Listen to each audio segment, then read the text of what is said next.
আসসালামু আলাইকুম। আশার মিনি কিচেনে সকল বন্ধুদের স্বাগত জানিয়ে শুরু করছি। আজকে আমি নিয়ে এসেছি সজনের ডাঁটা, আলু আর বড়া দিয়ে খুবই তৃপ্তিদায়ক একটা রেসিপি।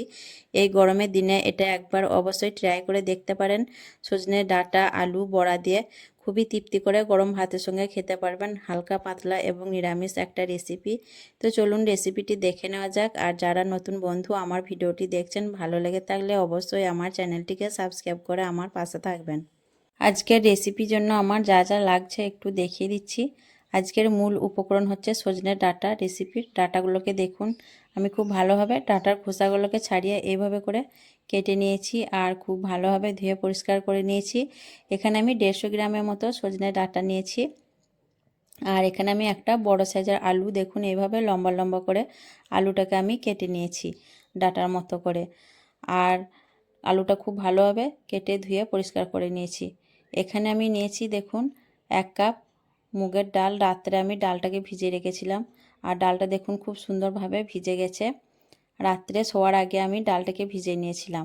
খুব ভালোভাবে ধুয়ে পরিষ্কার করে একটা বাটির মধ্যে আমি ডালগুলোকে নিয়ে নিয়েছি। এখানে আছে 3টে কাঁচা লঙ্কা চেরা, আর এখানে আছে আমার দুটো বড় সাইজের টমেটো কুচি।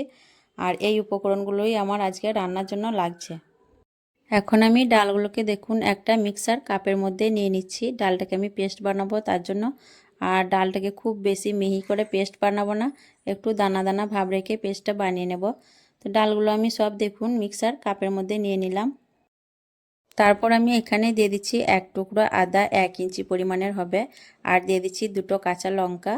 আর দিয়ে দিচ্ছি ছোটো চামচে 1 চামচ গোটা কাঁচা জিরে।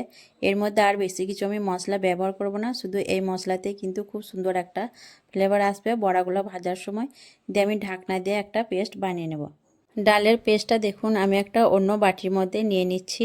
আর পেস্টটা আমি খুব মিহি করে বানাইনি, দেখুন দেখে বুঝতে পারছেন একটু দানা দানা ভাব আছে। এতে করে বড়াটা খাওয়ার সময় মুখে পড়লে খুবই ভালো লাগবে দানা দানা ভাব থাকলে। তারপর আমি এখানে দিয়ে দিচ্ছি পরিমাণ মতো নুন আর খুব অল্প পরিমাণ হলুদের গুঁড়ো কালারের জন্য। দিয়ে খুব ভালোভাবে ডালের পেস্টটাকে ফেটিয়ে মিশিয়ে নিতে হবে নুন আর হলুদটাকে। যত ভালোভাবে ফেটাবেন বড়াগুলো কিন্তু তত ভালো তৈরি হবে। আর বড়াগুলো আপনারা চাইলে যে কোনো ডাল দিয়ে তৈরি করে নিতে পারেন, মসুর ডাল, মুগ ডাল, ছোলার ডাল, যে কোনো ডাল দিয়ে কিন্তু বড়াগুলো বানিয়ে নিতে পারেন, খুবই ভালো লাগবে খেতে। আর আমি এখানে মুগের ডাল ব্যবহার করেছি। এছাড়া দোকান থেকে যে বড়িগুলো কিনতে পাওয়া যায় সেই বড়ি দিয়েও কিন্তু রান্নাটা করতে পারেন, তাতেও কিন্তু খেতে খুবই ভালো লাগবে। ডালের পেস্টটাকে দেখুন আমি খুব ভালোভাবে ফেটিয়ে নিয়েছি। এখন এটাকে সাইডে রেখে দিচ্ছি।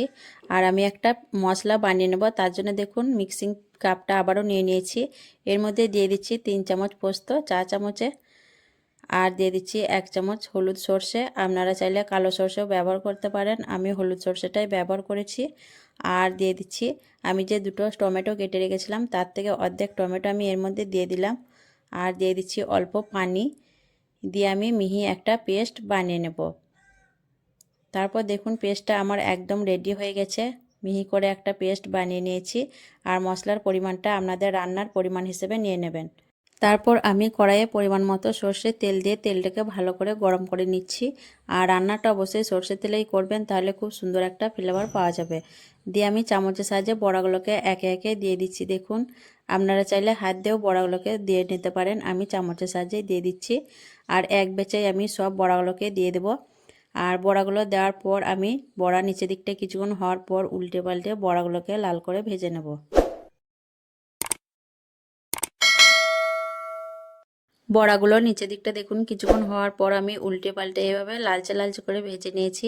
আর বড়াগুলো এরকম একটু লালচে করে ভেজে নেবেন, তাহলে রান্নার সময় খুব বেশি ভেঙেও যাবে না আর খেতেও অনেক ভালো লাগবে বড়াগুলো। আর এই বড়াগুলো কিন্তু খুবই মজাদার হয়, শুধু মুখও বড়াগুলোকে খেতে পারবেন, আবার রান্নাতে তরকারির সঙ্গে দিয়েও কিন্তু খেতে পারবেন। তো বড়াগুলোকে দেখুন আমি এখন একটা জায়গার মধ্যে তুলে নিচ্ছি। তারপর আমি আবারও কড়াইয়ের মধ্যে দিয়ে দিচ্ছি খুব অল্প পরিমাণ তেল। খুব বেশি তেল মশলা আমি রান্নায় ব্যবহার করব না, যেহেতু গরমের দিন হালকা তেল মশলাযুক্ত খাবার খাওয়াই ভালো শরীরের পক্ষে। খুব অল্প পরিমাণ তেল দিয়ে দিলাম, দিয়ে দিচ্ছি কেটে রাখা আলু। আর আলু ভাজার সময় দিয়ে দিচ্ছি পরিমাণ মতো নুন আর হলুদের গুঁড়ো। দিয়ে আমি নাড়াচাড়া করে আলুটাকে খুব ভালোভাবে ভেজে নেব মিনিট 4-5 মতো, যাতে আলুর গায়ে হালকা লালচে কালার ধরে যায়। আর রান্নার আগে আলুটাকে এভাবে করে একটু ভেজে নিলে রান্নাটা খেতে খুবই অপূর্ব লাগে। তো আলুটাকে আমি দেখুন নাড়াচাড়া করে ভেজে নিচ্ছি। তারপর দেখুন আমি আলুগুলোকে বেশ সুন্দর লালচে করে ভেজে নিয়েছি। এভাবে করে আপনারাও আলুগুলোকে লালচে করে ভেজে নেবেন। এভাবে আলুটা ভেজে নিলে খেতে খুবই ভালো লাগবে। তারপর দিয়ে দিলাম কেটে রাখা সজনের ডাঁটাগুলো। দিয়ে আমি আবারও কিছুক্ষণ নাড়াচাড়া করে আলুর সঙ্গে সজনের ডাঁটাগুলোকে ভেজে নেব, যাতে সজনের ডাঁটার যে একটা কাঁচা গন্ধ থাকে সেটা আর না থাকে। সজনের ডাঁটা আর আলুগুলোকেও দেখুন আমি বেশ কিছুক্ষণ আবারও ভেজে নিয়েছি। আর এভাবে করে অবশ্যই একবার ডাঁটাগুলোকে ভেজে নেবেন। এখন আমি ডাঁটাগুলোকে দেখুন তুলে নিচ্ছি, আলু আর ডাঁটাগুলোকে। আর গরমের দিনে এইভাবে অবশ্যই একবার এই সজনের ডাঁটা আলু আর বড়া দিয়ে রেসিপিটা একবার ট্রাই করে দেখবেন, খুবই তৃপ্তিদায়ক একটা রেসিপি। তো আলু আর ডাঁটাগুলোকে এখন আমি তুলে নিচ্ছি। আবারও আমি কড়াইয়ের মধ্যে দিয়ে দিচ্ছি খুব অল্প পরিমাণ সর্ষের তেল। দিয়ে তেলটাকে আমি একটু ভালো করে গরম করার পর দিয়ে দিচ্ছি ফোড়নের জন্য একটা শুকনো লঙ্কা আর চা চামচে 1 চামচের মতো 5 ফোড়ন। দিয়ে আমি নাড়াচাড়া করে ফোড়নটাকে খুব ভালোভাবে ভেজে নেব একদম লো ফ্লেমে। আপনারা চাইলে কিন্তু এখানে গোটা জিরেরও ফোড়ন দিতে পারেন, কিন্তু নিরামিষ রেসিপিতে 5 ফোড়নের ফোড়নটা দিলে খুব বেশি ভালো লাগে, ফ্লেভারটা ভালো আসে। ফোড়নটাকে খুব ভালোভাবে নাড়াচাড়া করে ভেজে নেওয়ার পর দিয়ে দিচ্ছি গ্রেট করা আদা। এখানে আমি 1 টুকরা আদা গ্রেট করে নিয়েছিলাম, সেটা দিয়ে দিলাম। আর নিরামিষ রেসিপিতে একটু আদাটা বেশি করে দিলে খেতে খুবই ভালো লাগে। দিয়ে আবারও আমি দেখুন ফোড়নের সঙ্গে আদাটাকে নাড়াচাড়া করে ভেজে নিচ্ছি। আদা কিছুক্ষণ ভেজে নেওয়ার পর দিয়ে দিচ্ছি কেটে রাখা টমেটো কুচি আর দিয়ে দিচ্ছি 3টে কাঁচা লঙ্কা চেরা। দিয়ে আমি আবারও নাড়াচাড়া করে বেশ কিছুক্ষণ টমেটো আর কাঁচা লঙ্কা ভেজে নেব, যাতে টমেটোটা একটু নরম হয়ে যায়। টমেটো আর কাঁচা লঙ্কা বেশ কিছুক্ষণ নাড়াচাড়া করে ভেজে নিয়েছি। টমেটোটা অনেকটা নরম হয়ে গেছে। এখন আমি এর মধ্যে দিয়ে দিচ্ছি পেস্ট করে রাখা সর্ষে, পোস্ত আর টমেটো যে পেস্টটা বানিয়েছিলাম সেটা দিয়ে দিলাম। দিয়ে এখন আমি নাড়াচাড়া করে একটু কষিয়ে নেব। খুব বেশি কষাবো না, আর গ্যাসের ফ্লেমটাকে আমি মিডিয়ামে করে দিলাম, দিয়ে কষিয়ে নেব। খুব বেশি কষাবো না, যেহেতু এখানে সর্ষে দেওয়া আছে, খুব বেশি কষানোর প্রয়োজন নেই। আর এই রেসিপিটা আপনারা চাইলে সর্ষে পোস্ত বাদ দিয়েও কিন্তু আদা আর টমেটো দিয়ে করে নিতে পারেন, কিন্তু সর্ষে পোস্ত দিয়ে বানালে রেসিপিটার খুবই অপূর্ব স্বাদের হয়, খেতে কিন্তু খুবই তৃপ্তি লাগে গরমের দিনে এইভাবে বানালে। সর্ষে পোস্ত একটু কষে নেওয়ার পর এখানে আমি দিয়ে দিচ্ছি খুব অল্প পরিমাণ হলুদের গুঁড়ো, আর কালারের জন্য দিয়ে দিচ্ছি কাশ্মীরি লাল লঙ্কার গুঁড়ো। এখানে আমি আর শুকনো ঝাল ব্যবহার করছি না, যেহেতু আমি যে কাঁচা লঙ্কাগুলো ব্যবহার করছি প্রচুর পরিমাণে লঙ্কাগুলো ঝাল, তার জন্য আমি আর শুকনো লঙ্কা ব্যবহার করলাম না। বাড়িতে ছোট বাচ্চা আছে, আপনারা চাইলে কিন্তু শুকনো লঙ্কা ব্যবহার করতে পারেন। যে আমি মশলাগুলোকে নাড়াচাড়া করে একটু ভালোভাবে সর্ষে পোস্তর সঙ্গে মিশিয়ে নেব। মশলা ভালোভাবে মিশে নেওয়ার পর দিয়ে দিচ্ছি ভেজে রাখা আলু আর সজনে ডাঁটা। দিয়ে আমি আবারও নাড়াচাড়া করে বেশ কিছুক্ষণ মশলার সঙ্গে আলু আর ডাঁটাগুলোকে কষিয়ে নেব। এতে করে ডাঁটা আর আলুর মধ্যে মশলার ফ্লেভারটা খুব ভালোভাবে ঢুকে যাবে। আলু আর সজনে ডাঁটা বেশ ভালোভাবে আমি কষিয়ে নিয়েছি। কষিয়ে নেওয়ার পর এখন আমি এর মধ্যে দিয়ে দেবো পানি।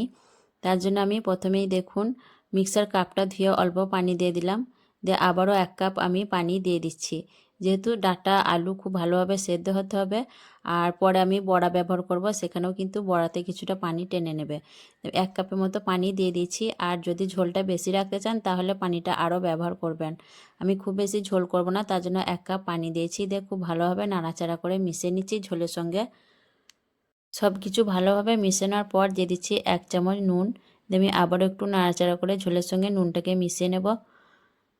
তারপর আমি ঢাকনা ঢেকে দিয়ে 5 মিনিটের মতো রান্না করে নেব। 5 মিনিটের মতো রান্না করার পর আমি ফিরে এলাম, দিয়ে ঢাকনা খুলে নিচ্ছি। আর তরকারি কালারটা দেখুন কত সুন্দর এসছে। এখন আমি একটু নাড়াচাড়া করে দেখে নেব আলুগুলো ভালোভাবে সেদ্ধ হয়েছে কিনা। তো আলুগুলো প্রায় সেদ্ধ হয়ে এসছে, খুব বেশি সেদ্ধ হতে সময় লাগবে না, যেহেতু আলু আর ডাঁটাগুলো প্রথমে ভেজে নিয়েছিলাম। তারপর নাড়াচাড়া করে নেওয়ার পর এখানে দিয়ে দিচ্ছি আমি ভেজে রাখা বড়াগুলোকে। দিয়ে বড়াগুলোকে আমি ঝোলের সঙ্গে একটু নাড়াচাড়া করে ডুবিয়ে দেব, যাতে বড়াগুলো ঝোলের মধ্যে ভালোভাবে ডুবে যায়। ভালোভাবে মিশে নেওয়ার পর আমি ঢাকনা ঢেকে দিয়ে লো ফ্লেমে আরও 4 মিনিটের মতো হতে দেব। আরও 4 মিনিটের মতো রান্না করার পর দেখুন ঝোলটা অনেকটাই কমে গেছে, আর সব কিছুই কিন্তু খুব ভালোভাবে সেদ্ধ হয়ে গেছে। ডাঁটা আলু বড়াগুলো কিন্তু খুব সুন্দরভাবে সুসেদ্ধ হয়ে গেছে। এখন একটু নাড়াচাড়া করে নিয়ে আমি এই পর্যায়ে নুনটা একটু চেক করে দেখে নেব, যাতে নুনের পরিমাণটা কম হলে আবার দেওয়া যেতে পারে। তো নুনের পরিমাণটা আমার কমই হয়েছে, তার জন্য আবার আমি পরিমাণ মতো নুন দিয়ে দিলাম। আর দিয়ে দিচ্ছি চা চামচে 1 চামচ চিনি, এতে করে টেস্টটা ব্যালেন্স হবে, যেহেতু নিরামিষ রেসিপি। আর দিয়ে দিচ্ছি হাফ চামচের মতো ভাজা জিরে গুঁড়ো।